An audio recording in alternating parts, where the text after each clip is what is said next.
I love you with the love of the Lord. Ayan, amen. Sige po, tayo po ay sama-samang magpuri sa Panginoon. Huwag po tayo maya sumayaw, kumanta, tumawid para sa Panginoon. Let's clap our hands.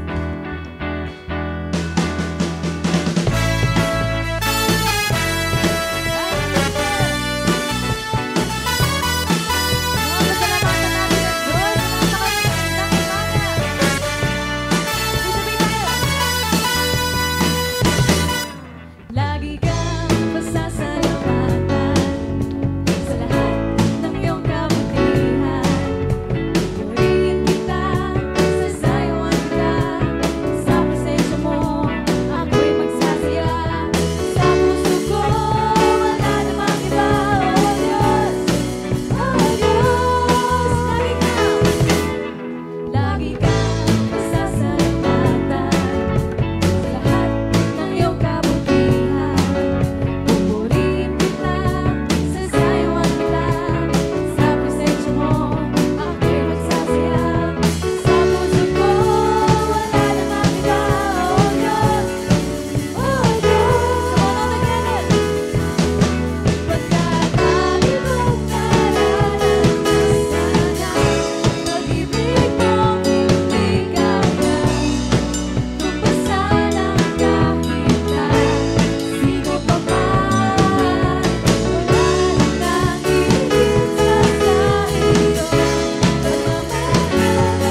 natin nawitan ng Diyos na may galak ngayong araw na ito.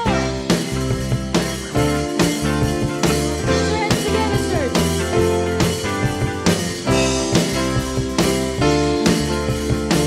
Sabay-sabay po tayo.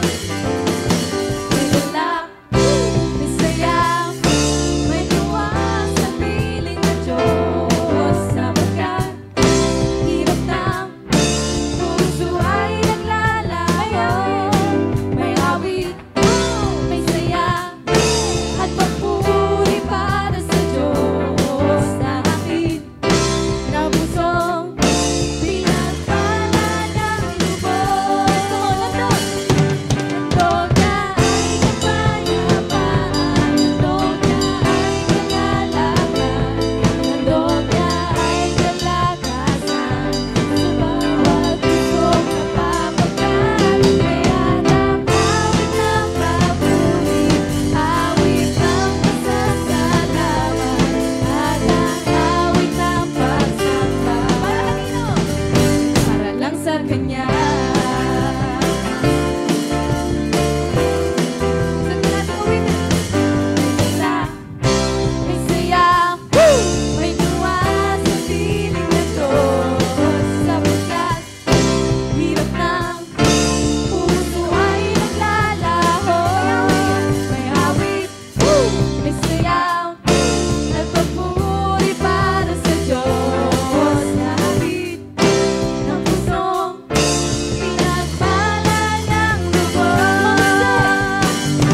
Handog na ay kapayapaan, handog na ay kagalakan, handog na ay kalakasan, sa bawat pusong napapagkat. Kaya't ang awit ng papuri, awit ng pasasalamat, at ang awit ng pagsamba. Para lang sa Kanya. Handog na ay kapayapaan, handog na ay kagalakan, handog na ay kalakasan, sa bawat pusong napapagkat. Kaya't ang awit ng papuri, awit ng pasasalamat, at ang awit ng pagsamba. Para lang sa Kanya. Para lang sa Kanya. Para lang sa Kanya. Para siya. Para lang sa Kanya.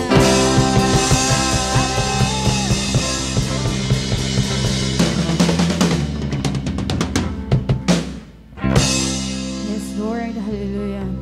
Pwede po bang malakas na palakpak para sa Panginoon? Hallelujah. Lord, you deserve praise. You deserve honor, Panginoon, sa araw na ito, Lord God. Talagang napakabuti mo, Panginoon, sa buhay ng bawat isa sa amin, Lord. Hindi mo pinabayaan yung bawat isa sa amin, Panginoon Diyos. Hallelujah, Lord. We're not worthy in this praise, O God. Pero binigay mo, Panginoon, yung pagmamahal niyo, Lord.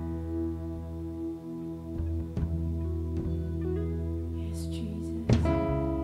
We're calling out the Holy Spirit.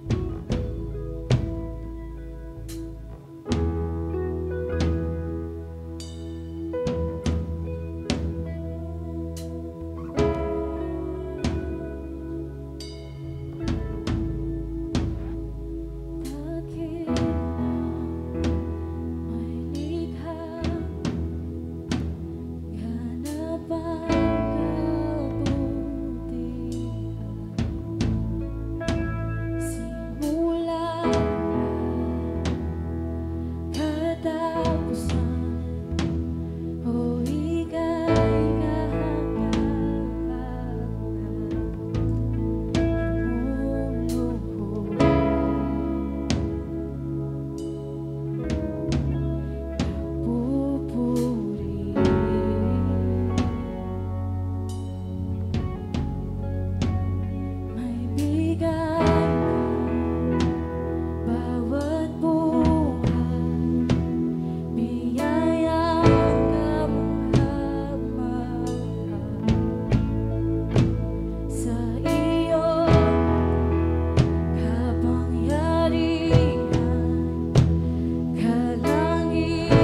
sumasamba, luwalhati ka, karapat-dapat, buong kalangitan, papuri walang hanggan, dakila ka't banal, aming hari.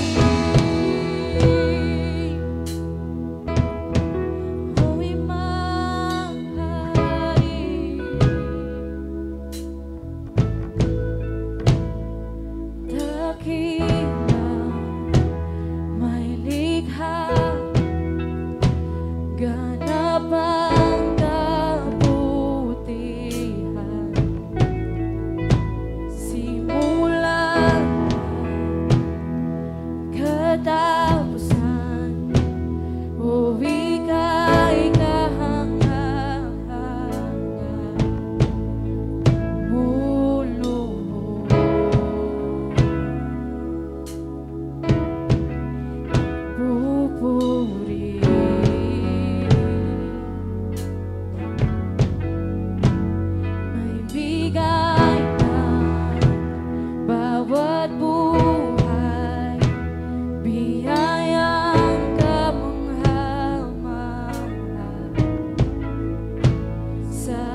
patuloy po tayo sa presensya ng Panginoon. Lord, Ikaw ang aming Diyos, Panginoon, noon, ngayon at magpakailanman, Panginoon. You are worthy, Panginoon, to be praised, to be exalted in this place. Hallelujah. Lord, You are holy forever, Panginoon. We will sing, Panginoon, all of our hearts, all of our souls, Panginoon. Tataas ka namin ngayong umaga na ito.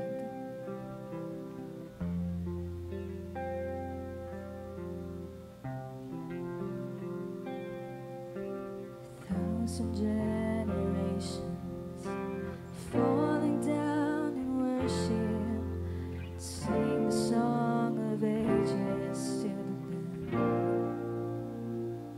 And all who've gone before us, and all who will believe, sing the song of ages to the Lamb. Let's sing it again. Thousand generations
sa Panginoon. Hallelujah. Palakpakan po natin ang Panginoon, mga kapatid. He is holy forever. Panginoon, maraming salamat po for this wonderful day that you have given to us. We are here, Lord, just to honor your name and to give respect to your name, Lord. Everything that you have done for us, Lord, is special. And you are so special to us, Lord. That's why we are all here. Lord, wala ho kami magagawa away from you, Panginoon Diyos. That is why all the resources that we have, all the strength that we have, Lord, all of these things belongs to you. That's why, Lord, ngayong araw na ito is your day, Panginoon Diyos. This is your day to honor and to be worshipped, Lord. Panginoon, sa araw ho na ito, huwag niyo kaming pauuwiin na hindi ho namin taglay ang inyong banal na Espiritu, Panginoon, na nagpapaalala sa amin kung sino ka sa buhay namin, Panginoon Diyos. Huwag mo kaming pauuwiin nang hindi namin nalalaman, Panginoon, ang kahalagahan mo sa buhay ng bawat isa sa amin. Salamat po. Thank you so much, Lord, for this wonderful day na ginising po ninyo kami. At upang sa araw na ito ay makapagpasalamat kami sa iyo. Sa pangalan po ng aming Panginoong Jesus, ang lahat ay magsabi ng Amen. Palakpakan po natin ang Panginoon. Good morning mga kapatid. Pwede ho na kayong makaupo. Today is special day. Alam naman po natin yan. Tignan nga ho ninyo yung katabi nyo kung masaya siya na katabi niya kayo ngayon. Ayan, tignan nyo. Baka napipilitan lang na katabi. Joke lang joke lang. Alam nyo mga kapatid, Sunday is special day. Marami naman pong araw. Sa araw-araw, pwede naman po nating sambahin ng Diyos Whatever day we like, basta meron tayong araw na sasambahin ng Diyos. But definitely, ang 6 na araw, sinasabi ng Old Testament, 6 days belongs to us. But only 1 day belongs to the Lord. At tayo naman ng mga Kristiyano ay nagsasama-sama tayo sa unang araw ng isang linggo. Sapagkat sa unang araw ng isang linggo, which is Sunday, ay binuhay ng Panginoon. Binuhay ang Panginoon at nabuhay siya para sa atin. Today is Palm Sunday. Tama, no? Sa Catholic world is Palm Sunday. Pagpasok pa lang dun sa Jerusalem ay nag na sila ng mga palaspas, ng mga palm leaves at ilalagay nila sa daanan ng panahon ng Panginoong Kristo. But ibig sabihin po, they are celebrating this because mamamatay na naman si Lord. No? Taon-taon ay namamatay ang Diyos. Pero sa atin, bilang mga Kristiyano, isang beses lang namatay ang Panginoong Jesus. Amen ho ba mga kapatid? And He is already in heaven, resurrected, at siya po ay ready to come back. No, mga kapatid? At siya ay pabalik na. That is why marami po ang mga Kristiyano, nakakalimutan nila sa dami ng mga magagandang mga lessons na ibinibigay sa iba't ibang mga churches, nakakalimutan nila ang basic. Na ang basic is to give the salvation brought about by Jesus Christ. And He is the only way for us to go to heaven and there is none. Wala nang iba. Marami ang mga message, marami ang mga lessons, puro magaganda. And some of them are prosperity gospels. Some of them is more about wealthy na masarap sa pandinig. Subalit, ang nakakalimutan ng karamihan ay kung papaano ang Panginoong Jesus ay nabuhay at binigyan tayo lahat ng buhay na walang hanggan dahil sa kanyang kamatayan. Wala nang iba tao, walang ibang magagawa ang mga tao. It is not by good works that all of us can be saved. Not by good works. Kaya tayo gumagawa ng mabuting bagay kasi ligtas na tayo. Hindi tayo gumagawa ng mabuting bagay para tayo maligtas. At kung hindi natin titikman o hindi natin gagawin na tayo ay gumawa at maglingkod sa Panginoon, paano natin matitikman? Tulad ng kare-kare o tulad ng adobo. Kapag hindi natin tinitikman na sinasabi nilang masarap daw yung adobo, masarap daw yung kare-kare, masarap daw yung, yung, ano bang tawag doon? Kalderetang baka. No? Hindi ko po kayo ginugutom, mga kapatid. Ano? Sinasabi lang nila na masarap daw talaga yon. Totoo naman. Pero hanggat hindi mo tinitikman, hindi mo masasabing masarap yon. Amen? So kailangan tikman mo, kailangan malaman mo, at kailangan mong papasukin ng Panginoong Hesus sa puso mo, nang sa ganon, matikman mo kung totoo ngang masarap ang maging isang mabuting at maging isang tunay na Kristiyano. Kaya mga kapatid, marami po ang mga nagsasabi sa atin ngayon, no, that they are controlled by what? By drugs. Kaya nga, minsan hindi mo na malaman kung yung tao na kausap mo ba ay maayos pa bang kausap o hindi na. Hindi natin alam yung kapitbahay natin, gumagamit na pala ng drugs, gumagamit na pala ng alcohol, kausap mo. Wala na sa isip. Why? They are controlled and dominated by this world, mga kapatid. Ang topic ko po ngayong araw na to, mga kapatid, is a life dominated by God, a life controlled by the Holy Spirit. Sabihin nga po natin, sabay-sabay mga kapatid. 1, 2, 3, go. A life controlled by the Holy Spirit. Alam niyo mga kapatid, pag sinabi natin controlled, it influences people's behavior. Pag sinabing controlled, it influences the behavior ng isang tao. Meron akong itatanong sa inyo mga kapatid. Number 1.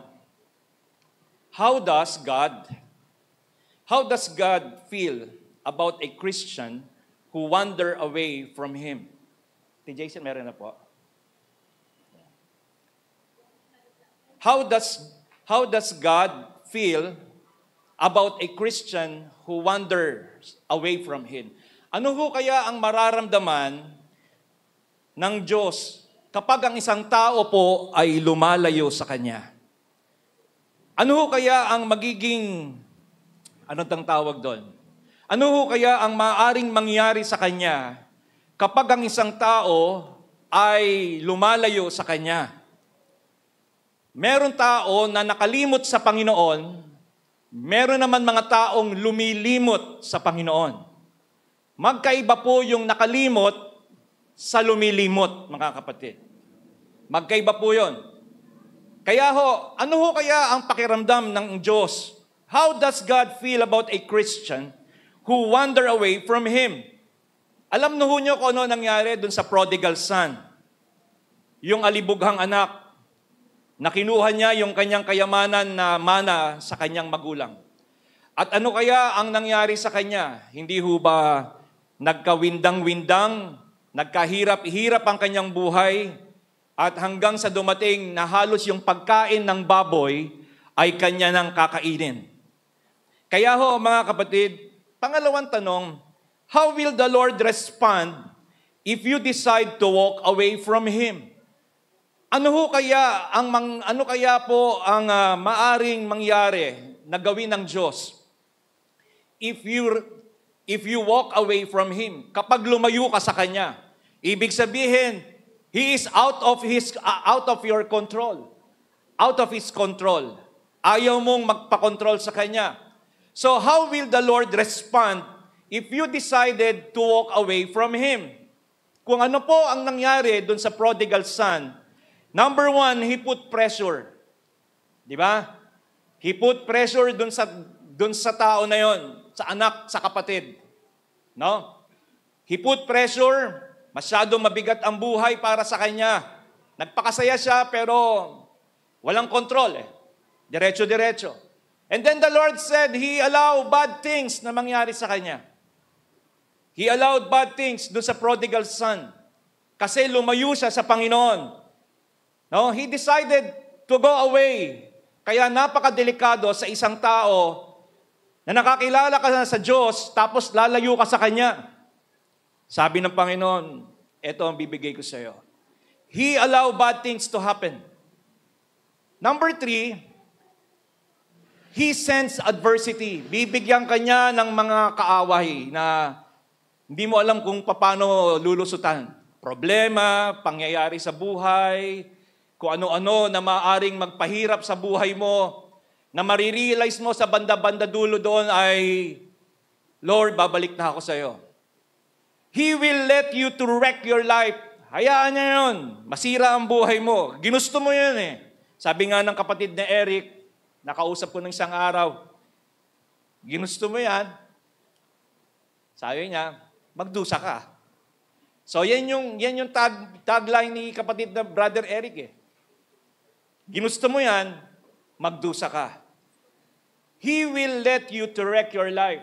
Kapag lumayo ka sa Diyos and out of His control, unsurrendered life to Him, yan ang mangyayari sa isang tao na nakakilala na sa Diyos o maaring hindi pa, sabihin, totally pinapasok ang Diyos sa kanyang buhay. Yan ang mangyayari sa kanya. He decided to stay away from the Lord na dati niyang ginagawa sa paglilingkod. Ngayon, masaya ang buhay mo, tulad ng prodigal son. Ngayon, maayos ang buhay mo, pero isang araw magugulat ka. Isang araw magigising ka. Unti-unti nang mawawala at unti-unti mo nang mararamdaman ang pressure ng Diyos sa'yo.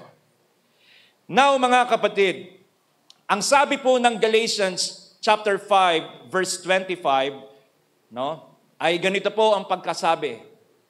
Kung binigyan tayo ng buhay ng Espiritu, mamuhay rin tayo ayon sa Espiritu.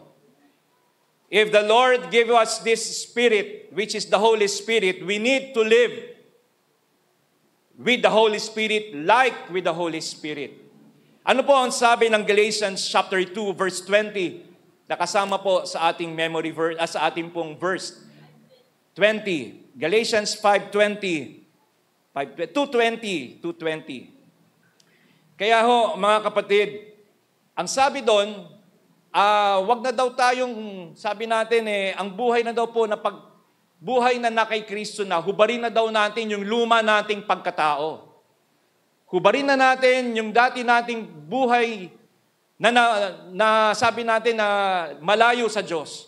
At bagkos, isuot daw natin ang buhay na ngayon na kasama ang Panginoong Jesucristo.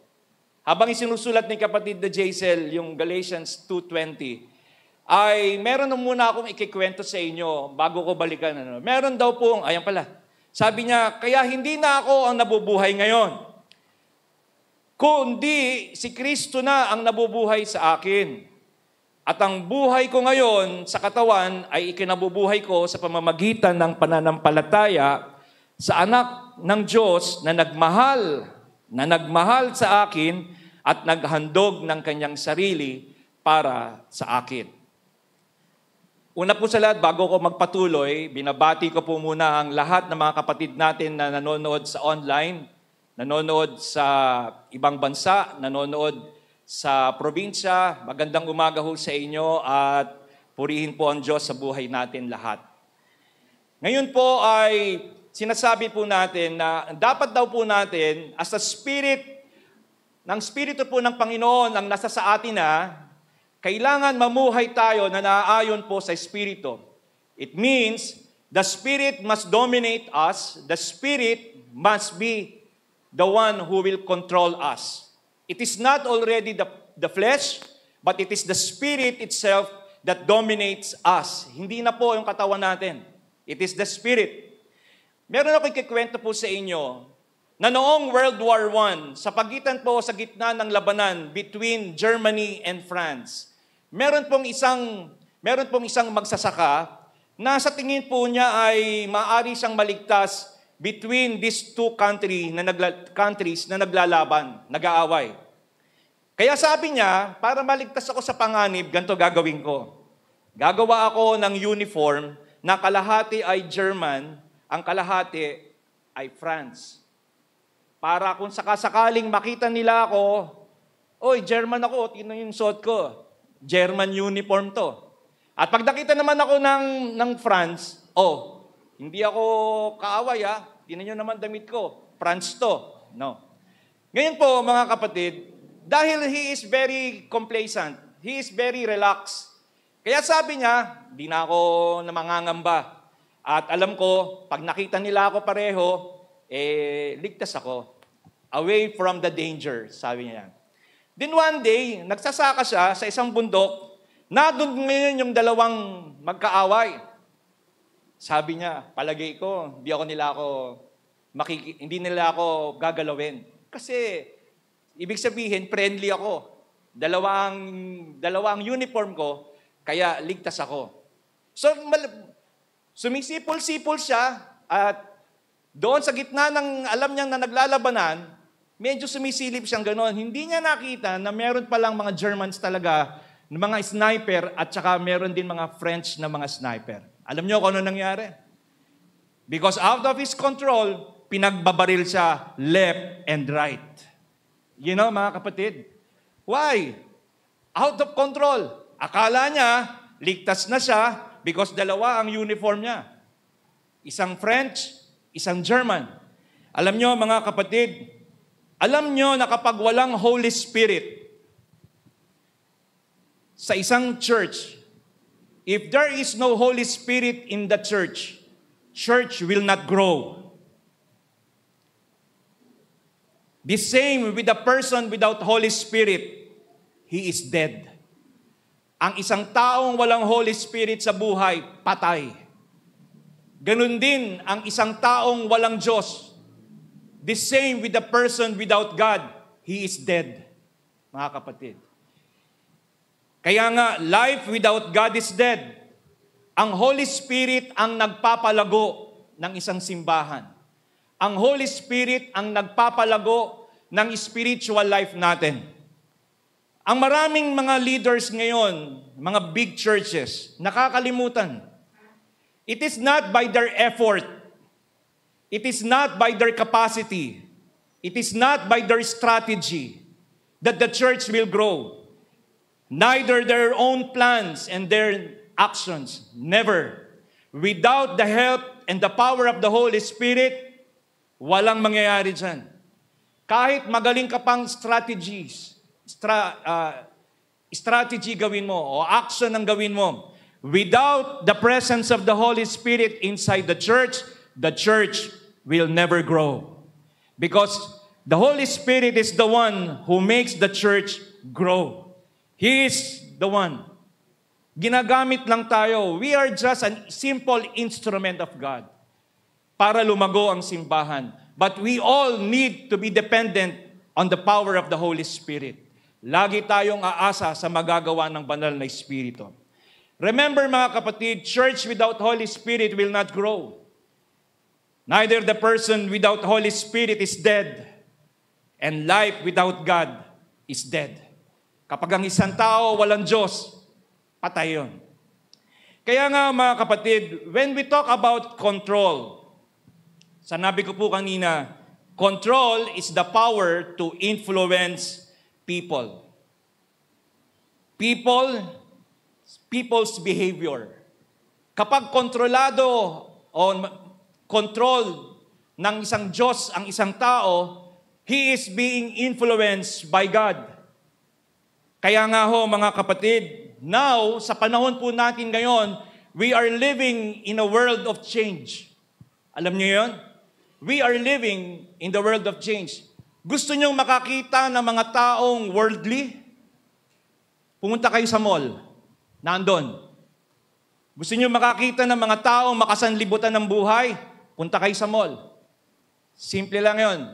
Makikita niyo sila lahat doon. Wala nang inatupag ngayon, kundi pagpapaganda ng buhok, iba-ibang kulay. Sa totoo lang, no offense meant, ganda ng buhok, pati mga kuko, iba-iba mga design. Meron na pala gano'n ngayon, mga design, iba-iba na rin. Hindi ko sinasabi na huwag kayong magpaganda, mga kapatid, kailangan nyo yan. Kailangan natin lahat siya. Pero huwag lang sosobra. Di ba? Not until the time na alam na mong, parang sobra na to Parang hindi na mayata maganda to. Now we are in the world of change.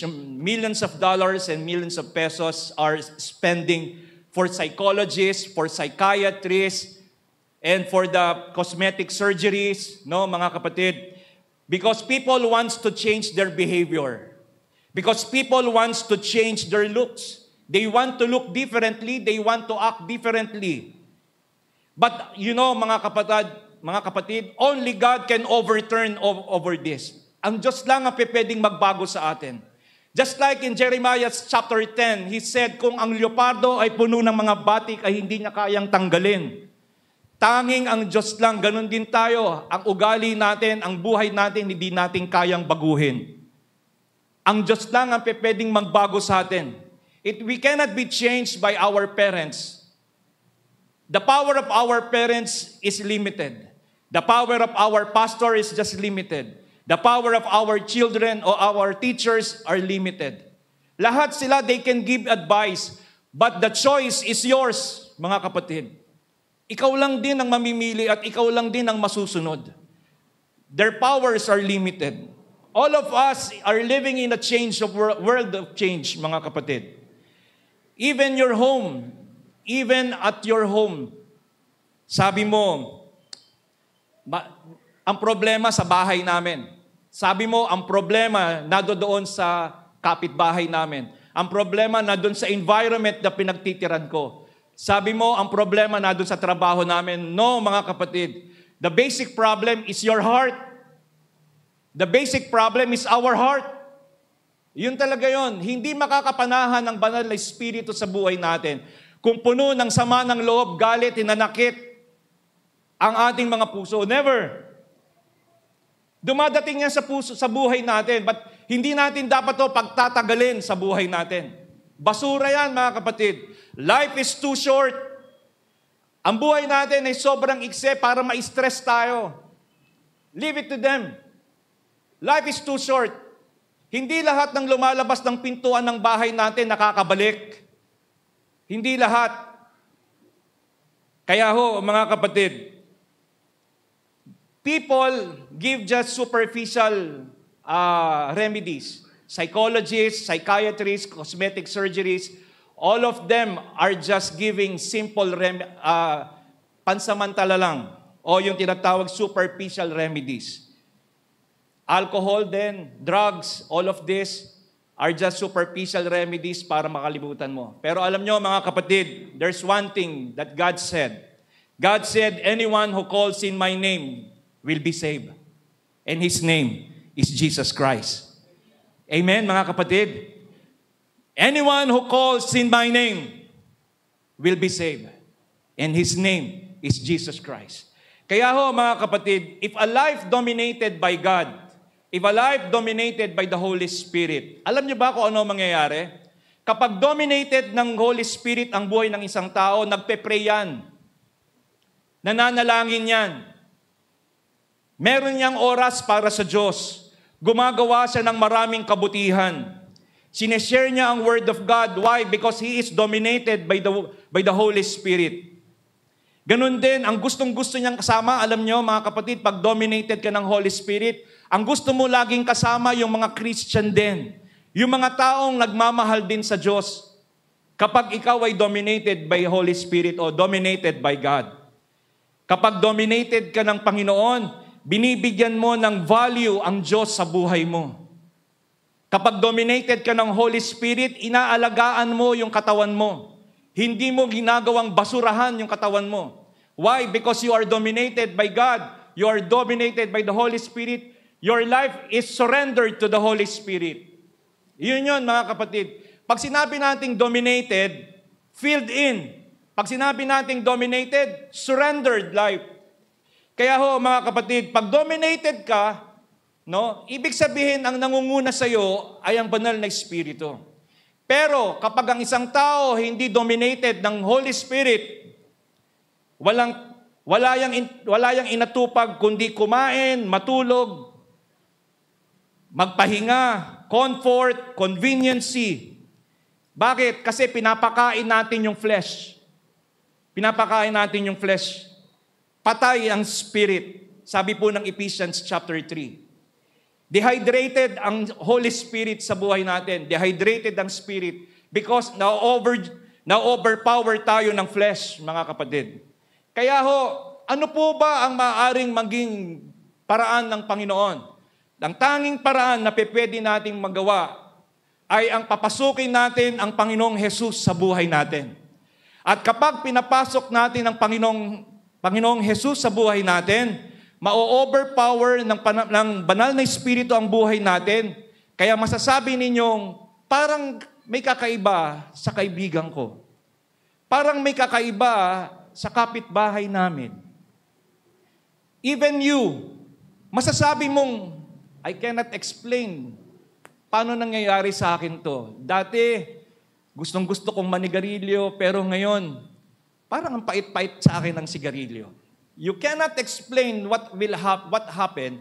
Why? Because ang banal na espiritu ay pumasok na sa iyo at na-overpower na ang flesh. Kaya ho mga kapatid, not until na ma-overpower ang flesh, si Jesus lang ang pwedeng gumawa nito sa atin. At kapag ginawa na to ng Panginoong Kristo, papasok na ang banal na espiritu sa atin. At doon gagawa na siya. At makikita mo, Lord, kaya pala hindi na siya nagmumura. Kasi pinapasok ka na rin pala niya sa buhay niya. Madalas, pinapaganda natin, pinapahalagahan natin ang flesh. Pero nakakalimutan naman natin pagandahin yung spirit na nandito sa loob ng katawan natin. Mga kapatid, sino ba ang nagpadala ng Holy Spirit sa puso ng bawat isa sa atin? Sino po? To each individual Christian. Sino po? It is the Lord Jesus Christ who is still at work. From where does the Lord Jesus Christ sends the Holy Spirit from God the Father? Galing sa Panginoon, galing sa Diyos Ama, binigay sa Panginoon sa Kristo, and Panginoon sa Kristo ay binigay sa atin. Sabi niya, aakyat ako para makababa ang Holy Spirit sa inyo. Kaya nga ho, mga kapatid, every person who loves, who God loves, for as long he has been God, sabi niya, even they are still children. Kahit bata ka pa, kahit matanda ka pa, kahit may asawa ka, kahit wala kang asawa, kahit may inaral ka o wala kang inaral, pag tinanggap mo ang Panginoong Hesus ng totoo sa buhay mo, mababago ang buhay natin, aayusin ng Diyos ang buhay natin. Bakit? Pinahintulutan mong kontrolin at i-dominate ng Diyos ang buhay mo.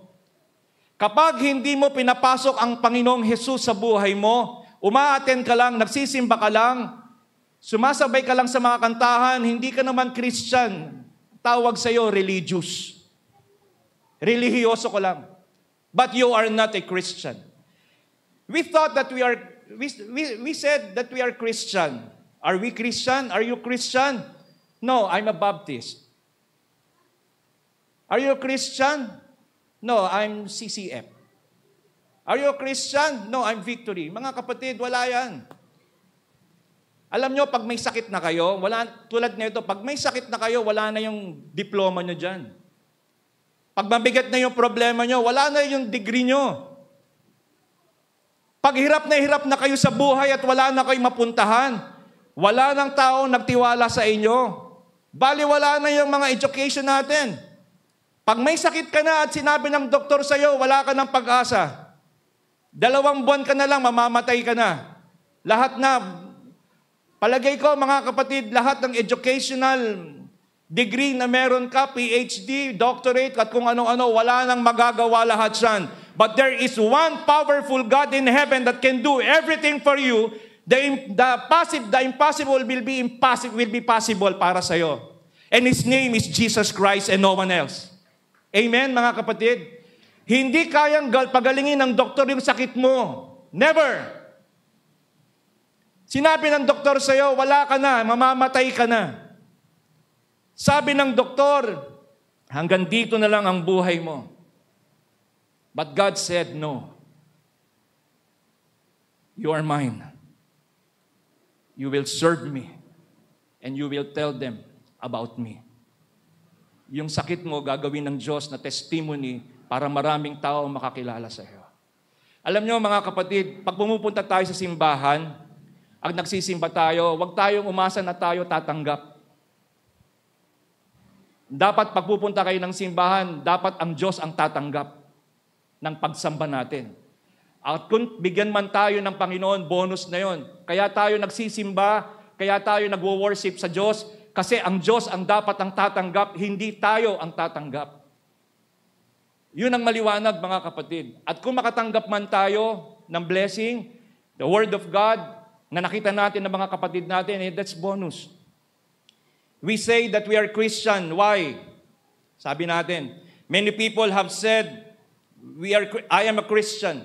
They think that they are Christian because They pray. They think they are Christian because they follow the golden rule. They follow the 10 commandments. They said they are Christian because they are sincere. Mga kapatid, all of those things are just product of being a Christian. Product lang yan.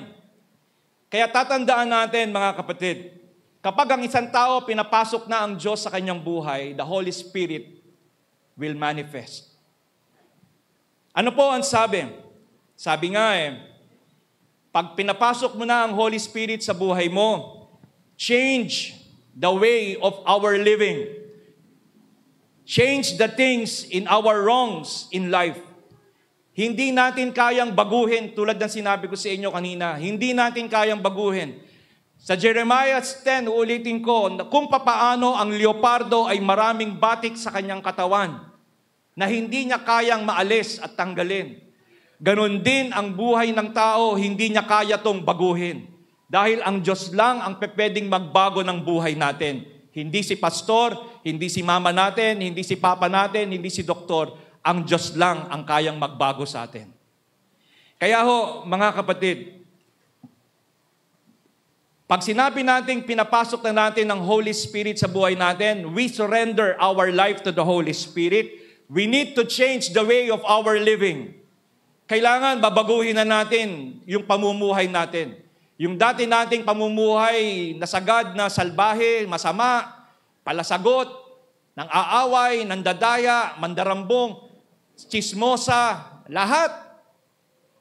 Kung papapasukin natin at iso-surrender natin ang buhay natin sa Panginoon, babaguhin ng Diyos ang buhay natin. Your life will never be the same. Kaya nga mga kapatid, we cannot do it. We don't have the ability to do it para baguhin ang sarili natin. But when you accept Jesus Christ, God will give the power for you to do it. It is the Holy Spirit who will work. Siya na ang gagawa sa atin. Masyado tayong humahanga sa mga preachers. Masyado tayong humahanga sa galing nilang magsalita. Masyado tayong humahanga sa kung ano-ano mang mga bagay. Pupunta tayo sa loob ng simbahan. Bakit? Kasi malambot ang upuan doon. Doon ako magsisimba. Pupunta ako sa church kasi malamig doon. Doon ako magsisimba. Mga kapatid, it is just a superficial. Hindi yon. Kaya sabi ko nga sa inyo, kapag pupunta kayo ng simbahan, hindi yung tatanggapin ninyo, kundi kung ano yung ibibigay ninyo sa Diyos. Kaya kayo nagpunta sa simbahan, hindi para kayo ang tumanggap. Ang Diyos dapat ang tatanggap ng papuri, pasasalamat, paghahandog galing sa inyo para sa Diyos. Kaya ano po ba ang mangyayari kapag ang isang tao pinapasok ang Diyos sa kanyang buhay? Sabi po ng 2 Corinthians 5:17, bibigyan ko kayo ng bagong buhay, new birth. Kaya kung nakipag-isa na kay Kristo ang isang tao, isa na siyang bagong nilalang. Wala na ang dati niyang pagkatao, sa halip ito'y napalitan na ng bago. If anyone is in Christ, he is a new creation. All things are passed away. Behold, all things were become new. Lahat bago na. Babaguhin niya. Yung dati kang salbahing anak, magiging mabago ka na. Yung dating matampuhin ka, ayusin na ng Diyos yan. Yung dating nagtatanim ka ng sama ng loob, tanggalin ng Diyos, ayaw mo na yan. Yung mga bagay na alam mong hindi makakalugod ang Diyos, aalisin mo na yan. Yung palagi nakikipag-away ka sa asawa mo, aalisin na yan. Yung dating nakikipag-away ka sa mga kaibigan mo, aalisin na yan. Yung nandadaya ka, aalisin na ng Diyos yan. Bakit? Sabi ng Panginoon, kaya't kung nakipag-isa na tayo kay Kristo, isang bagong pagkatao na meron tayo. Yung luma nating pagkatao, babaguhin niya na.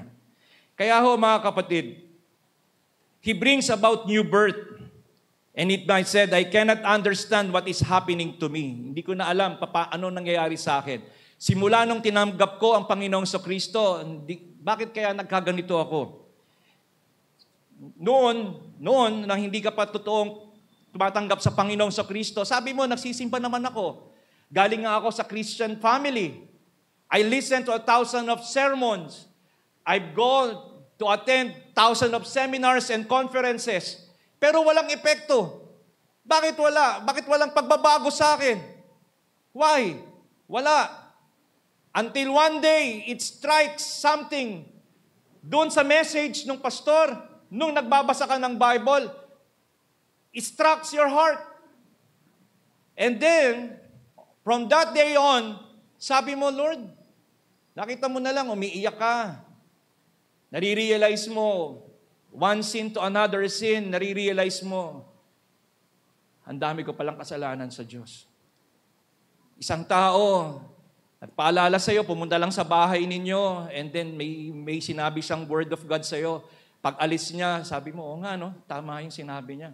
You come up to realize, it is the Lord who strikes your heart. Kaya nga ho, mga kapatid, sabi natin, you've listened for 1,000 sermon, attended 1,000 church services, pero baliwala.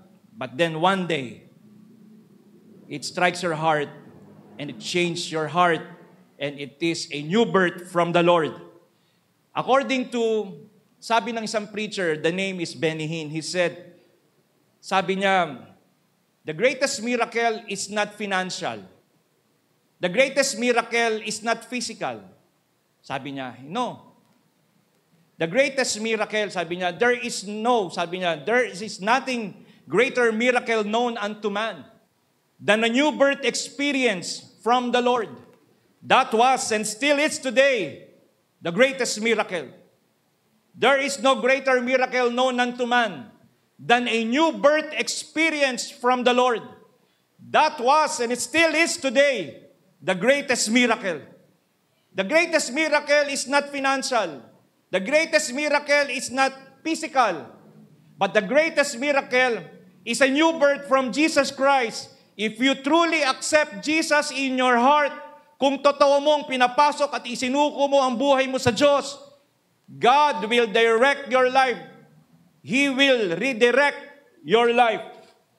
Kaya ho, mga kapatid, huwag natin palaging kakalimutan ang sabihin, oo, maraming magandang mga message, maraming mga message na maganda sa tenga, maraming message na maaaring makapagpa-uplift sa ating spirit once they are hearing this, hearing that. Pero one thing, huwag natin kalimutan, that the salvation to all of us only from Jesus Christ and no one else. Wala nang iba. Huwag natin kalilimutan yan. Pag mali ay mali. Ang tama ay tama. Hindi tayo pwedeng magtago, mga kapatid. Para lang ma-please natin ang isang tao, okay lang, let go. Sama tayo. Mali. Pag Christian ang kasama mo, Christian ka. Pag hindi Christian ang kasama mo, hindi ka rin Christian. Saan ka ba? Ikaw ba yung sundalong German? Magsasaka, kalahati. Kalahati German, kalahati French. Kapag pumunta ka, tatadtadin ka rin, mga kapatid. You see, number one, bibigyan ka ng Diyos ng new birth. Bagong pagkatao. You see, tayo lahat, pag pinanganak tayo, we are in a new birth. Kasi galing tayo, para tayo sa physical world. Pero kung tayo pinanganak na muli, spiritual birth, bakit? Kasi we are intended for the spiritual world. Kaya tayo merong spiritual birth kasi intended tayo for the spiritual world. Pag pinanganak ka ng nanay mo, and that's physical because you are para ka sa physical world. Kaya nga ho, mga kapatid, if we go to spiritual world, then it has to be spiritual birth. You can bring spiritual. You can bring? No. Can you? No. It cannot be given by your parents. It cannot be given by your friends. Kaya nga ho, mga kapatid, it is only the Holy Spirit who can give you that. Siya lang. Kaya nga, sabi ng Panginoon sa John 3 hanggang 6, sumagot si Jesus, tandaan mo ang sinasabi kong ito. Malibang ipanganak na muli ang isang tao, hindi niya makikita ang paghahari ng Diyos. Ang taong ipinanganak sa laman ay laman, at ang ipinanganak sa Espiritu ay Espiritu. Kaya ho, mga kapatid, if we go into spiritual world, then it has to need to be a spiritual birth. You can bring spiritual, can you? Hindi. It is the Holy Spirit. Only the Holy Spirit can bring us a spiritual birth. And people are brought in the spiritual world can be brought to the spiritual dimension and they will see and experience what? Spiritual things. Yung mga tao lang na totoong pinapasok ang Panginoong Jesus sa buhay niya. Kaya sasabihin mo, parang yung tao na to, every time na lang na lumalabas sa bibig niya, laging merong Diyos. Bakit? Kasi namumuhay yung Spirit sa kanya. And every time He talks, merong tungkol sa Diyos. Every time He talks to someone, isinisingit niya yung salita ng Diyos. Why? Because He is not now in the flesh. He is now living in the spiritual world. Kaya yung dimension niya, nasa spiritual world na. Kaya ang experience niya is spiritual din. Ang acts niya is spiritual na rin. Kaya tatandaan natin, mga kapatid, lahat ng mga bagay na maaaring mangyari sa isang tao kapag tinanggap niya ang Panginoong Kristo, magkakaroon ng spiritual rebirth. Born again experience. Born again experience. Born again is not a religion. It is experience, mga kapatid. Pinagkakamalian kasi ng mga tao, pag sinabing, born again ka pala, ang akala nila, religion yun. Hindi, mga kapatid. Born again is an experience of change. Binabago. Ang kinamamalian lang ng maraming tao, akala nila yung born again ay isang relihiyon. No. It is not a religion.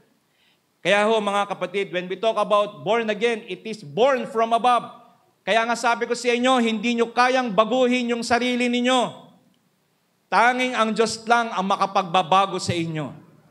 It is the Holy Spirit, kaya nga born from above. Something that man cannot understand. Something that man and woman cannot give. A change. But only Holy Spirit can make you to be a born again. Number 2, mga kapatid. Number 2, Ate Jaisel. Number 2, Holy Spirit come to our lives, affection, emotions, and everything. Kapag ang isang tao, sinurrender niya ang kanyang buhay sa Panginoon, sabi ng Panginoon ay, papasok ako sa iyo at ako ang magbabago sa iyo. Kaya sa pananalita at kilos mo, pananamit, mababago rin. Pakikitungo mo sa ibang tao, mababago rin. Sa pagtratrabaho mo, mababago din. Bakit? Sabi diyan, napakinggan na ninyo, Ephesians 4:21-23 at Jaisel. Sabi dito, napakinggan na ninyo ang aral ni Jesus at natutunan na ninyo ang katotohanang nasa sa Kanya. Ano raw sabi? Iwan na ninyo yung dating pamumuhay. Hubarin na ninyo ang inyong dating pagkatao na nasisira dahil sa masasamang pagnanasa. Ano raw dapat gawin? Magbago na kayo ng diwa at pag-iisip. Kaya ang isang tao na dominated by the Holy Spirit, ang isang tao controlled by the Holy Spirit comes to our lives, affection, emotions, and everything.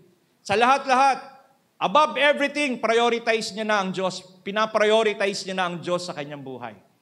Kaya nga sabi ko sa inyo kanina, mga kapatid, kapag dominated na ng Diyos ang buhay natin, ng Holy Spirit ang isang tao, nananalangin na siya.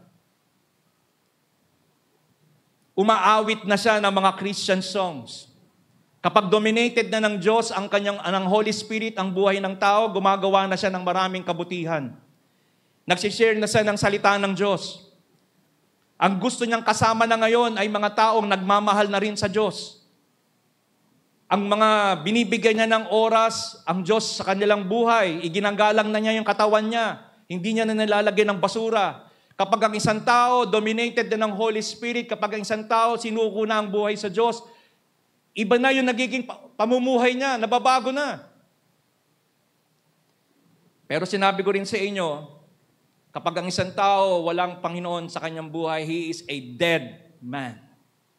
Pag walang Diyos, he is dead. Pag walang Holy Spirit, he is dead. Patayan. Ang namamayani sa loob ng katawan niya, flesh. Kaya ang masusunod, kain ng kain. Kain ng kain, tulog ng tulog, pahinga ng pahinga. Yan ang gusto niya. Conveniency. Yan ang gusto niya. Bakit? Kasi patay yung spirit eh. buhay na buhay yung flesh, mga kapatid. The third is, pag-dominated, number 3, Ate Jaisel, pag-dominated ng Holy Spirit, surrendered life, the Holy Spirit enable us to understand the Bible. Alam nyo, sabi po ng 1 Corinthians chapter 18, verse 19 up to 21, sabi po ay ganito, ang mensahe tungkol sa pagkamatay ni Kristo sa krus ay kahangalan para sa mga taong napapahamak. Ngunit ito ay kapangyarihan ng Diyos para sa atin na mga naliligtas. Sapagkat nasusulat, sisirain ko ang karunungan ng marurunong at gagawin kong walang saysay ang katalinuhan ng matatalino.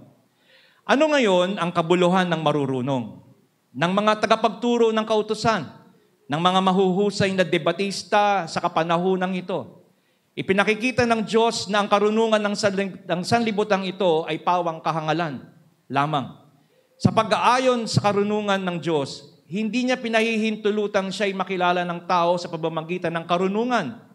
Sa halip, minarapat niyang iligtas ang mga nagpapasakop sa Kanya sa pamamagitan ng magandang balita na aming ipinapangaral na sa tingin ng iba'y isang kahangalan. Sabi po doon, number 3, the Holy Spirit enable us to understand the Bible.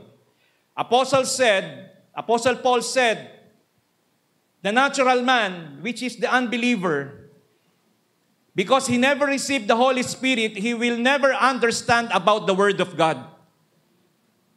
Yung unbeliever daw, dahil wala naman daw Holy Spirit sa kanya, hindi niya maiintindihan ang tungkol sa Bible, sa Word of God. Remember mga kapatid that the New Testament is spiritual, but the Old Testament is from the law of Moses. Yung New Testament, spiritual siya. Kaya kailangan niya ng spiritual senses. At magkakaroon lang tayo ng spiritual senses kapag meron tayong new birth, at ang new birth na yun, pamasok ang banal na Espiritu, and the Holy Spirit will help us to explain to us about the Word of God. Kaya mga kapatid, gusto ko lang po sabihin sa atin na kamangmangan lang sa mga nasanlibutan ang banal na kasulatan. Kaya hindi nila ito alam. The things from God is spiritual. That is why we need to be spiritual. Kaya nga, the Bible is discerned in spiritual sense, and it is not from the knowledge of men. Kaya nga, you can have the IQ of Einstein. Meron kang IQ ni Einstein. You have the IQ of Nikola Tesla. Kahit mataas yung IQ mo, you cannot understand about God. Tingnan nyo si Einstein. Ayaw niyang maniwalang merong Diyos. Tama? Nikola Tesla. That is why marami ang mga scientists, hindi sila naniniwala sa Diyos because the Bible is spiritual. Kahit matalino ka pa, academics mo, but wala kang Diyos, nonsense ang katalinuhan mo. That is why, mga kapatid, you can have the IQ of Einstein, you can have the IQ of Nikola Tesla, but still you cannot understand the Bible. You might not be highly educated to understand the Word of God. Hindi nangangailangan na meron kang mataas na pinag-aralan para maintindihan mo ang salita ng Diyos. Only is, you need to accept Jesus in your heart and allow the Holy Spirit to control you and dominate your life. And then, you will understand about the Word of God. Hindi dahil doktor ka, hindi dahil matalino ka, magaling ka, PhD, etc. Wala yan. Kaya nga sabi ko sa inyo, maraming mga scientists, hindi nila alam, at marami ang matatalino, walang Diyos. Kung hindi man sila atheists, they are agnostics. 50-50, space between. Pag sinabing agnostics, kalahati naniniwala ng isip nila, kalahati hindi. Pero pag sinabi mong atheist, totally wala. Bakit? Matatalino naman sila. Pero hindi nila naiintindihan ang salita ng Diyos. Why? Because sabi ng Bible, the Bible is spiritual and you can only understand the Bible in a spiritual sense. It is not by the knowledge of men. Kaya ang isang tao na nakakilala sa Panginoong Kristo, sinurrender ang kanyang buhay sa Diyos, papasok ang banal na Espiritu, maiintindihan niya kung ano ang sinasabi ng Bible. Now, mga kapatid, pangatlo, number 3, the Holy Spirit gives children of God spiritual experience. Alam nyo, mga kapatid, eto nga yun pag tinuturo ko sa mga estudyante ko na it is not easy, nung nagnenegosyo sila, nagtitinda sila, o they exercise yung activity na ibinigay ko sa kanila, which is the business plan. No? Sabi ko sa kanila, na-experience ba ninyo that earning money is not easy? Yes, sir. Earning money is not easy. Yes. And putting up a business is not easy too. Yes, sir. Ang pagtatayo ng negosyo, hindi rin madali. Likewise, as a Christian, it is not easy to be a Christian.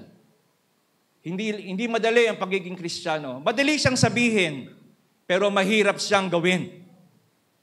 Because ang dami nating struggles, and every time na napapalapit sa Diyos, padami ng padami ang mga struggles and trials sa buhay natin. Every time na lumalapit tayo, papalapit tayo ng papalapit sa Panginoon, lalo naman dumadami ang mga struggles sa buhay natin. To put us down and to test the faith na meron tayo. Are we still maglilingkod pa sa Diyos? O, kita mo, napahiya ka na, O, nakita mo, wala ka na, lubog ka na, O, nakita mo, nilalayuan ka na ng mga kaibigan mo. O, maglilingkod ka pa ba sa Diyos? You see, the Holy Spirit gives His children, gives children of God an spiritual experience. Sabi po ng James 1:2 hanggang 4, mga kapatid, magalak kayo kapag kayo ay dumaranas ng iba't ibang uri ng pagsubok. Dapat ninyong malaman na nagiging matatag ang inyong pananampalataya sa pamamagitan ng mga pagsubok. At dapat kayong magpakatatag hanggang wakas upang kayo'y maging ganap at walang pagkukulang. Alam niyo, mga kapatid, sabi po dito, sometimes a Christian can go through tough experiences, life experiences that would typically break the average person experiences. Mga mabibigat na mga pagsubok that would make someone to stop. Ayoko na. Pagod na ako. To retreat. To pull back. You find a child of God that still have the joy kahit ang bigat-bigat ng pagsubok sa buhay niya. Kapag may Holy Spirit siya, kahit mabigat ang problema niya, he can still work, evangelize, disciple, share the Word of God, kahit sobrang bigat na ng pagsubok mo. Why? It is the Holy Spirit who gives you the power, mga kapatid. Because God said the Holy Spirit gives the children of God spiritual experience. Para saan yan? For us to grow. For us to be matured.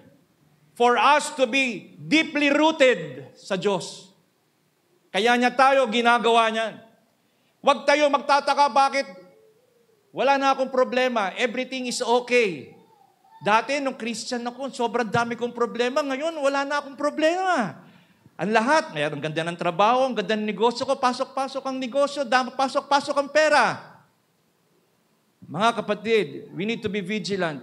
Baka iba na ang kaakbay mo. Baka si Lucifer na yung kaakbay mo, hindi na si Jesus ang kaakbay mo.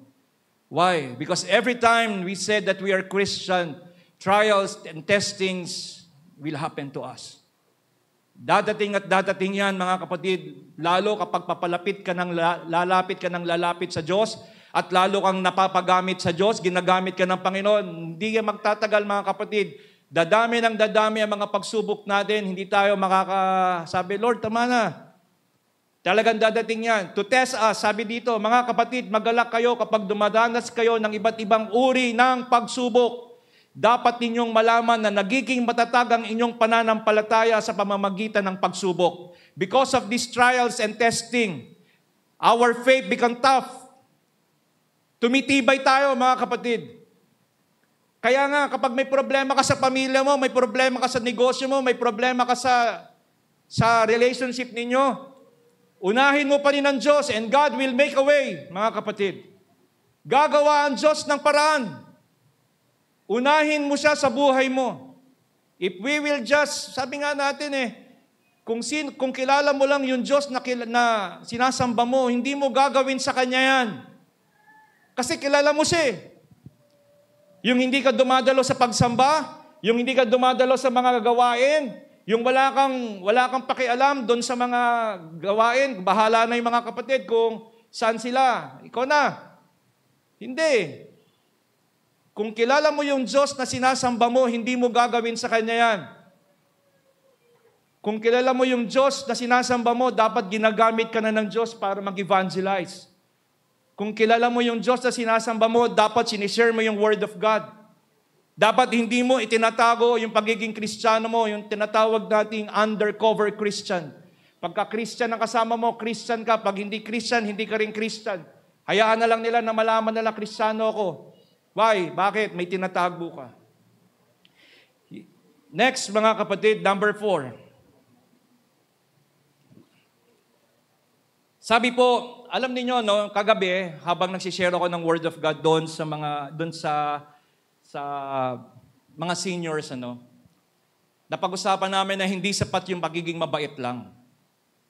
Hindi sapat. Nasabi ko na rin yan doon sa isang Bible study ko, hindi sapat yung pagiging mabait. Ang akala natin kasi pag mabait na tayo, pupunta tayo sa langit dahil mabait naman ako. Yun naman yung sinasabi sa atin ng mga kinagisnan natin. Gumawa ka ng mabuti para makapunta ka sa langit. No, mga kapatid. It is just an ingredients. Ingredients lang yon. It is just the result. Resulta lang yon. Resulta lang yon nung pagkatanggap mo sa Panginoong Jesus. Pero hindi ang paggawa mo ng mabuti ang magpupunta sa iyo para makapunta ka sa langit. Hindi. Ingredients lang yon. It is just a product. Product lang yon.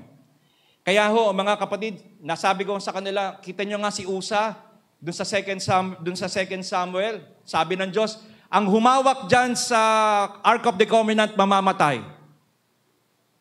Huwag nyo nga hawakan, huwag nyo hihipuin. Habang naglalakad yung mga saserdote, dala-dala nila yung Ark of the Covenant, natalisod yung baka. Babagsak Babagsak yung Ark of the Covenant Tinukuran ngayon ni Usa para wag bumagsak Alam niyo, ginawa ng Diyos, pinatay siya. Mabuti naman yung intention ni Usa Wag bumagsak ang Ark of the Covenant Pero anong ginawa ng Diyos sa kanya? Pinatay siya. Hindi ang magiging mabait, ang magiging way for us to go to heaven. Tignan nyo, kung mabait lang tayo, pupunta tayo sa langit. Baka pag nagkita-kita tayo sa langit at sasabihin mo, tingnan nyo ako. Oo, nandito ka pala. Ako nga, kita mo, namigay lang ako ng mga tsinelas, namigay ako ng mga damit. Mayaman ako, namigay ako ng mga pagkain, napakain ako araw-araw. O kita nyo, nasa langit din ako. Kayo, lagi-lagi kayo nagsisimba, umaattend kayo ng mga prayer meeting, Bible study, nasa langit din. Pareho lang tayo. Baka pagka ganun, sasabihin nyo, magyayabang pa kayo nun kasi because of your goodness. Gagawa lang pala tayo ng mabuti para pumunta tayo ng langit. No, mga kapatid, may nagbayad sa'yo. There is someone invested for you. There is someone who invested time for you to share the Word of God. There is someone invested for you. Mga kapatid, hatid sundo ka. There is someone who invested money for you. Time, effort. They invested time for you. Kaya ka nandito ngayon. Ikaw, ano naman ang gagawin mo? You need to do something also, mga kapatid. Invested time. Ano meron tayo? Saan natin ini-invest? Number 4, mga kapatid. Number 4 na ba to? Number 5. Last na po. The Holy Spirit help us to pray. If a person truly surrendered to God, the Holy Spirit will help us to pray, mga kapatid. Gayon din naman, sabi po ng Romans 8:26 and 27, gayon din naman, Tinutulungan tayo ng Espiritu sa ating kahinaan sapagkat hindi tayo marunong manalangin ng nararapat. Kaya't ang Espiritu ang namamagitan para sa atin at dumaraing sa paraang hindi natin kayang sambitin. There are words that we cannot utter, we cannot explain. At ang Diyos na siyang nakakasaliksik ng puso ng tao, ang siyang nakakaalam kung ano ang kalooban ng Espiritu sapagkat ang Espiritu ang namamagitan para sa atin ayon sa kalooban ng Diyos. The Holy Spirit is our prayer partner. Alam niyo yun, mga kapatid? It is the Holy Spirit who is our prayer partner. Hindi naman tayo marunong manalangin eh. Meron tayong mga gustong sabihin sa Diyos na hindi natin malaman kung ano yung word, tamang exact word para doon sa nararamdaman natin para masabi natin sa Diyos. Meron tayong mga bagay na sa isip natin na gusto natin sabihin sa Kanya pero yung word lang yun, yung appropriate na word para doon sa word na yun. Pero meron pa deeply na meron pa tayong gustong sabihin sa Kanya. And it is the Holy Spirit who explained that to God the Father. Di ba? Kung ano yung gusto mong sabihin talaga sa Kanya, naiintindihan niya. Kaya sabi doon, at ang Diyos na siyang nakakasaliksik sa puso ng tao, ang siyang nakakaalam kung ano ang kalooban ng Espiritu sapagkat ng Espiritu ang namamagitan para sa atin ayon sa kalooban ng Diyos. Prayer is nothing to do with words. With your vocabulary prayers. Gaano man kaganda, mabulaklak na mga prayer niya, kung anong ginagamit-gamit nating mga salita, para mga palabok na mga salita, wala yan, mga kapatid. Sabi nun, it is a matter of the heart. It is not that performance of good prayer, nice vocabulary, wala yan. But it is the state of your heart. Kung ano yung nasa loob ng puso mo. Yun ang sinasabi mo sa Diyos. Yun ang nararamdaman mo. Kaya nga ho mga kapatid, and we have all the access through the same Lord Jesus Christ by one Spirit with the Heavenly Father. Kaya every time we pray in our heart, sa loob ng puso, hindi natin minememorize, hindi natin binabasa yung prayer natin. It is the Holy Spirit that dwells in us through prayers, mga kapatid. Kaya nga ho, tatandaan natin, meron pong nananalangin, binabasa, merong mga panalangin, kinakabisado. Iba pa rin po yung pananalangin mo na nanggagaling sa loob ng puso mo. Pasok ka lang sa loob ng kwarto mo, manalangin ka sa Diyos, sabihin mo kung anong nararamdaman mo sa Kanya. Hindi yung binabasa mo. Kaya ho, mga kapatid, ano sabi ng Romans 8:26? Ayan po. Gayon din naman, tinutulungan tayo ng Espiritu. Why? Because the Holy Spirit is our prayer partner. Kaya ho, mga kapatid, for us, He is our prayer partner. Mga bagay na hindi natin masabi, siya ang nagpapaliwanag ng maayos sa Diyos. Siya ang comforter during prayer time natin. He interprets what we feel. The feeling and the reason we need to help. Sometimes we experience extreme pain. Sobrang bigat, sobrang sakit sa loob ng ating puso. Sa sobrang emotions, hindi natin masabi sa Diyos, hagulgul na tayo, tumutulo na yung luha natin, hindi natin masabi sa Kanya ng lahat. It is the Holy Spirit to explain to the God the Father. Siya nagpapaliwanag kung ano yung nararamdaman ng puso mo. Kung may hinanakit ka, may sama ka ng loob, yung gusto mo ba, Lord, sinasabi mo sa Kanya. Kaya nga, sinasabi ito ng Holy Spirit. At the end, mga kapatid, the Holy Spirit is, sabi natin, help us in our weakness, sa ating kahinaan. Ang Holy Spirit, ang ating prayer partner. He intercede for us sa God the Father. And number 3, it is the Holy Spirit who interpret our feelings during our prayer time. Siya yun. Kaya mararamdaman lahat ng tao, ang lahat ng ito, kung totoo niyang pinapasok si Jesus sa puso niya. If He just allow the Holy Spirit to come. At the end, mga kapatid, in my conclusion, the conclusion is this. Physical death is the separation of the soul from the body. Spiritual death is the separation of the soul from God. Tandaan natin yan, mga kapatid. Physical death is a separation of the soul from the body. Physical yan. Pero yung spiritual death is the separation of soul from God. And if you die, the second death, you are forever away from God in a place called hell. There are only two ways. Go to heaven or the judgment place, which is hell. We have only two roads to choose. One is the narrow road and one is a broader road.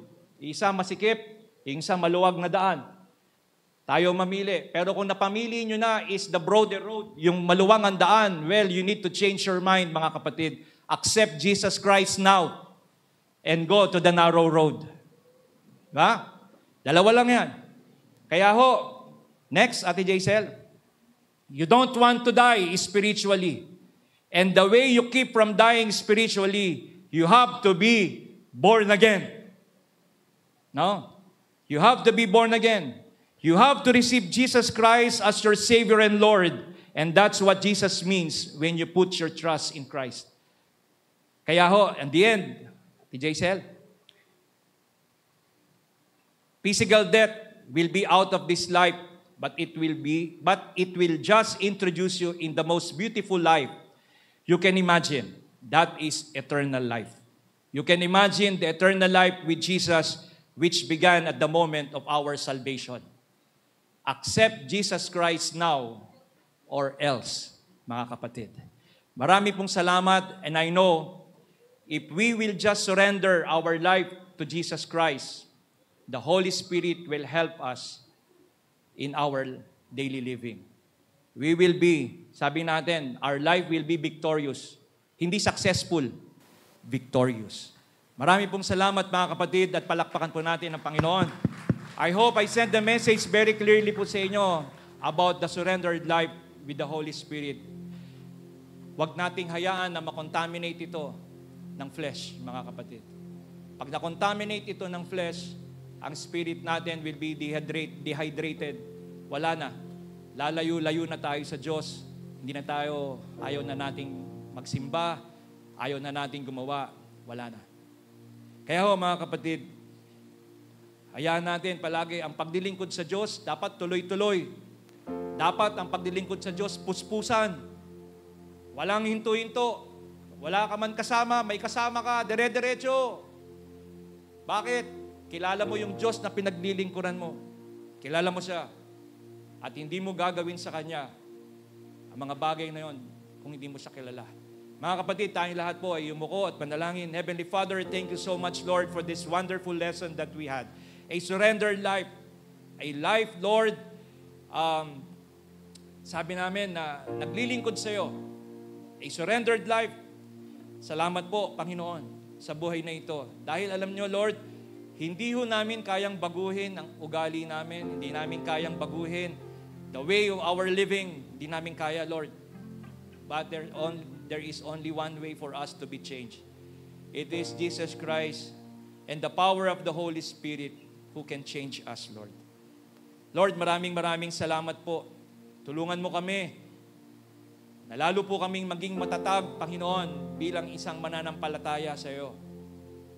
Na anuman mga bagay na dumarating sa buhay namin, mahirap man po ito, tulungan mo kami, makayanan namin ito, Panginoon Diyos. Dahil alam namin na ang aming Diyos na pinaglilingkuran, buhay at totoo at nakakadama ng mga nararamdaman namin. Kaya Lord, maraming salamat po sa mga salita mong napakinggan namin. Nawa po, Lord, tumubo po ito ng maraming beses at ang mag-ugat po ito ng malalim na malalim sa aming mga puso. Sa iyo po lamang namin ibinibigay ang lahat, Ama, sa pangalan po ng Panginoong Jesus. Amen. Yan po ang lahat at tumayo at tayo po yung muling magpuri sa Panginoon.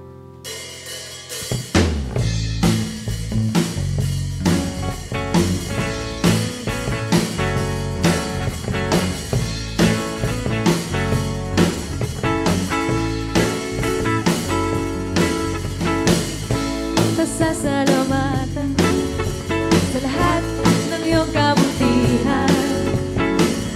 Kita, sasayawan kita, sa presensya mo, ako'y magsasaya. Sa puso ko, wala namang iba,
Ayan, sige po, makakaupo muna tayo. At tayo ay dadako na sa ating tithes and offering. Ano po? So, dito po tayo babasa ngayon sa Marcos 12:41. No po, sabi dito, naupo si Jesus sa tapat ng lalagyan ng mga kaloob doon sa templo at pinagmasdan ang mga naghahandog ng salapi. Napansin niyang maraming mayayaman ang naghuhulog ng malaking halaga. Lumapit naman ang isang biyudang mahirap at naghulog ng 50 sentimo. Tinawag ni Jesus ang kanyang mga alagad at sinabi sa kanila, "Sinasabi ko sa inyo, ang inihandog ng biyudang iyon ay higit na marami kaysa inihulog nilang lahat, sapagkat ang lahat ay nagkaloob ng bahagi lamang ng kanilang kayamanan, ngunit ang ibinigay ng biyudang iyon ay, bagamat siya'y mahirap, ay buo niyang ikinabubuhay." No? So dito po pinapakita na yung sacrificial giving po, ng babaeng biyuda, na bagamat siya ay mahirap, nandun po yung willingness to give.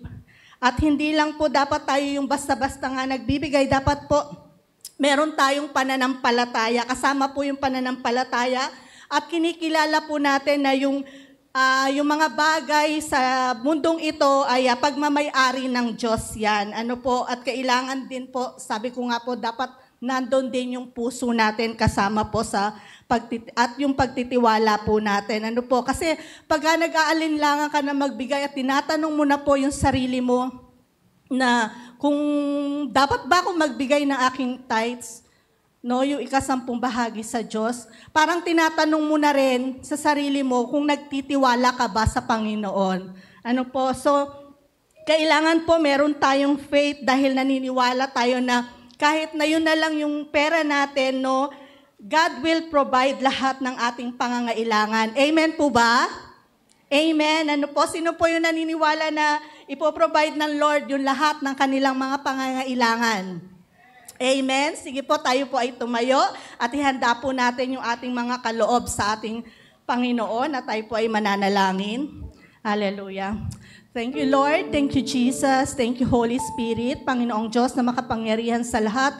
Maraming salamat, Lord, sa buhay at lakas, Lord, na ipinagkakaloob mo sa amin, Lord, na alam namin, Lord, na ikaw po ang patuloy, O Diyos, na nagbibigay sa amin ito, Lord. And we pray, Panginoon, na ang lahat, Lord, ng kaloob namin na ito, Panginoon, ay iyong basbasan, Lord. At nawa, Panginoon, na tulungan mo ang bawat isa sa amin, Lord, na magkaroon, Lord God, na mga biyaya, Lord, na nanggagaling sa iyo, yung mga pangangailangan, Lord, namin ay ma-sustain mo, Panginoon, Lord. Dahil alam namin, Lord, na sa iyo nanggagaling ang lahat ng ito. Salamat, Lord, dahil alam namin, Lord, na ikaw ay tapat at hindi nagkukulang kahit kailan, Panginoon. At ganun din, Lord, sa aming pagbibigay, Panginoon, isinasama namin yung aming puso, Panginoon, na tunay, O Diyos, na nagtitiwala kami sa iyo, Panginoon. Salamat, Lord, sa lahat, Lord, ng mga biyaya at ganun din, Panginoon, ibasbasa mo, Lord, ang lahat ng mga hanap buhay ng bawat isa, Lord, at patuloy, O Diyos, na makapamuhay kami na maayos, Lord, at dalangin din namin, Lord, na masaganang biyaya at pagpapala, Lord, upang sa ganon, Panginoon, patuloy kami makapagkaloob sa iyo, Lord, at ganon din, Lord, maging daluyan kami, Lord, ng biyaya para sa iba, Panginoon. Salamat, Lord, ng maraming sa iyo. Ito po ang aming samot dalangin sa pangalan ni Jesus. Amen. Nagpapasalamat tayo sa Diyos because nakita natin yung bunga po nung pag-surrender natin sa Panginoon, sa Holy Spirit na sinabi po ng Pastor Dong. And just to add something po, para po tapusin po natin tong tema po ng fullness of the Holy Spirit. Maiksi lang po, just to add po, lagi po natin tatandaan that the ultimate evidence of surrendered life to the Holy Spirit is a fruit being manifested in our life, the fruit of the Holy Spirit. Kailangan nakikita po sa atin ang bunga ng Espiritu ng Diyos. Alam po natin yon, yung 9 po yan, di ba? Love, joy, peace, goodness, kindness, faithfulness, self-control, gentleness. So pinaghalo-halo ko, pero that's 9 Ano po? So, yun po yung ultimate manifestation or evidence or result that we are surrendered to the Holy Spirit. Ano po? At tandaan po natin that yung fruit po, hindi po siya nakukuha by striving. Fruit that does not produce by striving. It is by abiding. So, pansinin po natin yan, fruit does not create or produce by striving, but it is by abiding. Parang ang puno po. Ang puno po, hindi siya nag-struggle mamunga. Ang ginagawa po ng branches niya ay manatili po siyang naka-abide sa puno niya, and in due time, it bears fruit. Tama, ganun po. Same thing with us. We are branches. Para po mamunga tayo ng bunga ng Espiritu ng Diyos, kailangan natin maging always abided. Or abide, or in other term, is surrendered to the Holy Spirit for us to produce the fruit of the Holy Spirit. Nakuha po ninyo? So it is not by striving. Yung sinasabi ni Kuya Dong, hindi ito sa mabubuting gawa natin. It is by abiding. That's why sabi ng Matthew 4:19, ito yung tinuro ng Diyos sa kanyang mga disciples.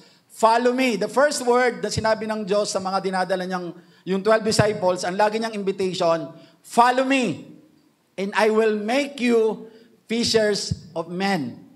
Pag sinabi, ang unang word na ginamit, follow. Our job, our assignment is just to follow. And the job of God is to make us according to His likeness and image. Nakuha nyo? So it is in abiding, it is in following, it is in obedience. Now, nakikita po natin that para mag-mature ang bunga, kasi di ba kailangan mag-mature ang bunga para mapakinabangan natin yan na mas maganda, it takes time to develop and mature. But always remember that time alone doesn't produce maturity. It is in abiding in the Holy Spirit that produces maturity. Ibig sabihin, kahit matagal ka ng Kristyano, it's not time alone na masasabi mo magmamature ka as Christian. Kahit matagal ka ng Christian, if you are not abiding in the Holy Spirit, or you don't have surrendered life to the Holy Spirit, you will not grow. You will not come into maturity because time alone will not produce maturity. It is by abiding continually that produce maturity. So malinaw po ang ibig sabihin sa atin ng Panginoon. It is in the understanding of the Word of God. So hindi po yung pag-stay lang natin sa simbahan na matagal na po tayong Kristiyano. Ang spiritual birth po natin ay 2010 pa. Ang spiritual birth po natin ay 2005 pa. But kung hindi ho tayo mag-a-abide or hindi tayo susunod sa nais ng Diyos by surrendering our heart to the Lord, to the Holy Spirit, never na madidevelop sa atin ang maturity. Healing, deliverance, salvation, instant yan. Instant po yan. But sanctification is a process that brought forth by the Holy Spirit. Yung sanctification, it is the process of maturity doon sa fruit na pinuproduce sa atin ng Espiritu ng Diyos. Kaya po, again po, ulitin ko po ang isang bagay po na ebidensya po, the ultimate na makikita na we are surrendered to the Holy Spirit, it is the fruit of the Holy Spirit. Do we have love? Do we have joy? Do we have patience? Do you have gentleness, kindness, goodness, self-control? So, kailangan natin mag-abide doon sa banal na Espiritu na pinadala sa atin ng Ama through the Lord Jesus Christ para po mangyari sa atin ang karakter ng Espiritu ng Diyos, which is the fruit of the Holy Spirit. Not by time alone, but by abiding to His Word. Follow me, and I will make you fishers of men. Amen po. So palakpakan po natin ang Panginoon. Tayo po tayong lahat at tayo po ay mananalangin. Uli po, on Sunday po, tayo po ay nandun po sa Twin Hills po para po sa resurrection celebration po ng bawat isa po sa atin. Ano po? At minsan pa po, palakpakan natin ang Panginoon sa buhay ng Pastor Dong na ginamit po sa ating kalagitnaan para mapaalalahanan po tayo about nung ating pong buhay bilang surrendered po sa ating pong sa Espiritu po ng Diyos. Tayo po ay manalangin.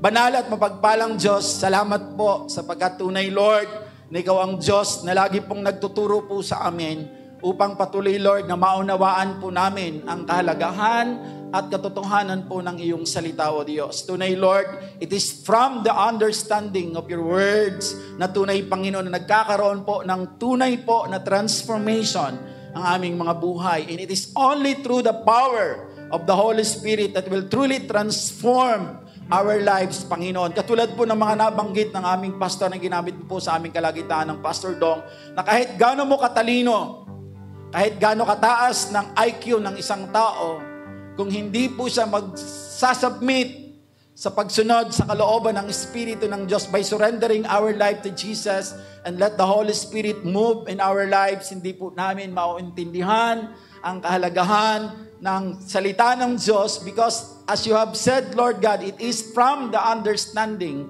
of your word that we will be transformed.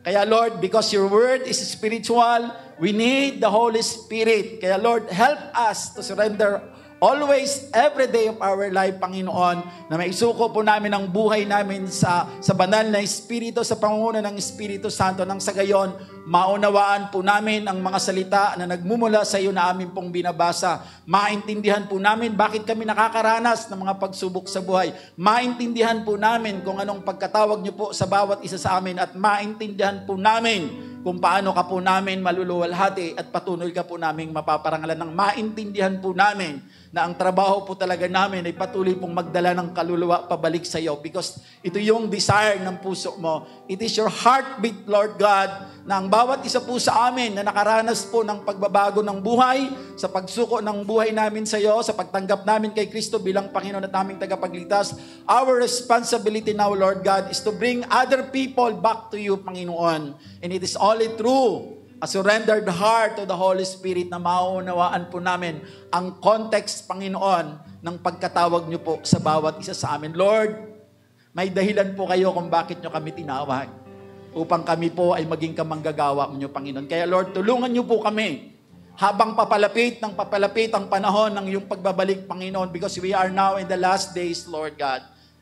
Help us, Lord, na nawa po ma-embrace po namin ang pagkatawag niyo po sa amin na maging kamanggagawa niyo po sa pagdala ng mga kaluluwa pabalik sa iyo, while we are continuously, Lord God, na dinidevelop ang maturity ng aming pong pagkakristyano upang makita sa amin na tunay pong kami ay binago. Maraming salamat for the life of Pastor Dong na ginamit niyo po sa amin sa oras nito. Patuloy mo siyang pagpalain, patuloy mo po siyang ingatan, at patuloy mo pong i-fulfill, Panginoon, ang pagkatawag mo po sa Kanya bilang evangelist, Panginoon, at maraming tao ang patuloy po niyang ma-encourage at madala, Lord, sa pag-unawa, Panginoon, na nag-iisa lamang ang kaligtasan sa pagtanggap sa iyo, Panginoong Hesus, bilang aming tagapagligtas. Maraming salamat po. I-bless mo po whatever the desires of his heart, Panginoon, at higit sa lahat, Lord, yung malakas na pangatawan, mahabang buhay, at higit sa lahat, Panginoon, kasangkapanin mo po siya, Lord, sa lahat ng bagay na nais na pong gawin para sa Kanya. Maraming salamat po, Ama, at ang bawat isa rin na nakasama po namin sa oras na ito, even sa mga nasa online. Salamat po, Lord, sa biyaya po ng buhay. At higit sa lahat, salamat din, Lord, sa opportunity na kami po ay makarating sa lugar na ito, magkasama-sama upang patuloy magpalakasan sa pamamagitan po ng pakikinig ng iyong salita, at higit sa lahat upang magbalik kami, Lord, ng tunay po na pagsamba at pagbibigay ng parangal sa nag-iisang Diyos na aming kinikilala, ang pangalang Panginoong Hesus. Maraming salamat po, Ama, at kung paano, Lord, na iningatan niyo po kami sa aming pagdako sa lugar nito. Gayon din, Lord, patuloy kaming umaasa sa iyong grasya, Panginoon, na makakarating po kami ng safe and sound sa amin pong mga pupuntahan, sapagkat patuloy po namin kayong kasama, Panginoon. Maraming salamat po, O God, and as we depart in this place, ang patuloy po na pagmamahal ng Diyos Ama, at ang patuloy po na ng paggabay, ang patuloy po na pagliligtas ng Panginoong Hesukristo, at ang patuloy na pagpisan ng Espiritu Santo ay sumaamin ngayon at magpakailanman. Ang lahat ng anak ng Diyos ay sumigaw po ng Amen and Amen. Yan, tapos na po ang ating pananambahan ngayong umaga na ito. See you po ulit next Sunday. God bless us all.